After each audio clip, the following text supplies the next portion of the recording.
दरम्यान भोंदू अशोक खरात याच्या प्रकरणातील अनेक नवनवीन खुलासे समोर येत आहेत। त्यातच आता शिर्डीत पंचतारांकित हॉटेल शेजारील तब्बल 4 एकर जमिनीवरून मोठा वाद निर्माण झालाय।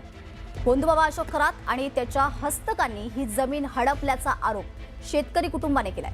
आर्थिक अडचणीत असलेल्या रावसाहेब गोंदकर यांनी ही जमीन केवळ 1 वर्षासाठी गहाण दिली होती। मात्र काही दिवसांपूर्वी या जमिनीची खरेदी झाल्याच्या बातम्या समोर आल्यानंतर कुटुंबाला धक्का बसलाय। आपली फसवणूक झाल्याचा दावा करत आज गोंदकर कुटुंबियांनी अप्पर पोलीस अधीक्षकांची भेट घेतली। या प्रकरणी सखोल चौकशी करून न्याय मिळावा अशी मागणी सध्या कुटुंबाकडून करण्यात येते। मी आता या परिवारासोबत आहे। ही गोंदकरांचा परिवार आहे। रावसाहेब गोंदकर यांची ती जमीन आहे आणि त्यांच्या पत्नी, त्यांची आई, त्यांचे बंधू आपल्यासोबत आहे। खरं तर ती जमीन तुमची कुठे आहे, किती एकर आहे, किती रुपयाला विकली वगैरे तुम्हाला नवऱ्याने काय सांगितलं होतं? नाही सांगितलं त्यांनी आम्हाला। 4 एकर जमीन होती आमची, दिलेली म्हणून सांगितलं होतं फक्त 2 वर्षाकरताने।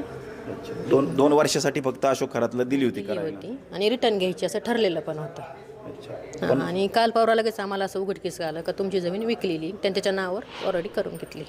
मग ती कितीला विकली आणि मग तुमच्याकडे पैसे आले का घरी? नाही, काहीच माहित नाही मला। काय परिस्थिती तुमची? कसं राहता तुम्ही? घर कसं आहे तुमचं? काय कसं जगणं? घर माझं पत्र्याचं आहे।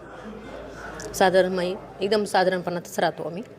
आमचं काय घरामध्ये काय दुसरं असं पैस्टल बिस्टल काहीच नाही, असं साधंच आमचं जीवन सगळं। आपण जर बघितलं तर नक्कीच यांची फसवणूक झाली आहे। कारण जर जमीन 5.5-6 कोटीला जर विकली तर पैसे गेले कुठं? आजही हा परिवार पत्र्याच्या घरात राहतोय, घरात लाईटसुद्धा नाही, अशी परिस्थिती। आजी आपल्यासोबत आहे।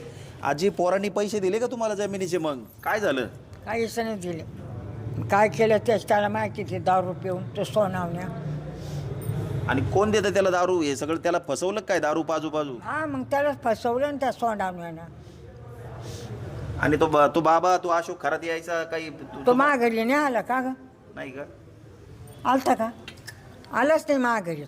तो तिकडून तिकडंच शाळे केली म्हणजे पोराला गुंडाळलं भाऊ त्यांनी? हां हां। जर घरामध्ये 10 वर्षापासून परिस्थिती त्यांच्या घरात आहे तशीच आहे, मग जर रावसाहेबांनी पैसे घेतलेच नाही, मग पैसे कोणते दुसऱ्याने घेतले होते कर्ज, तर दुसऱ्याचं कर्ज रावसाहेबच्या जमिनीवर होतं।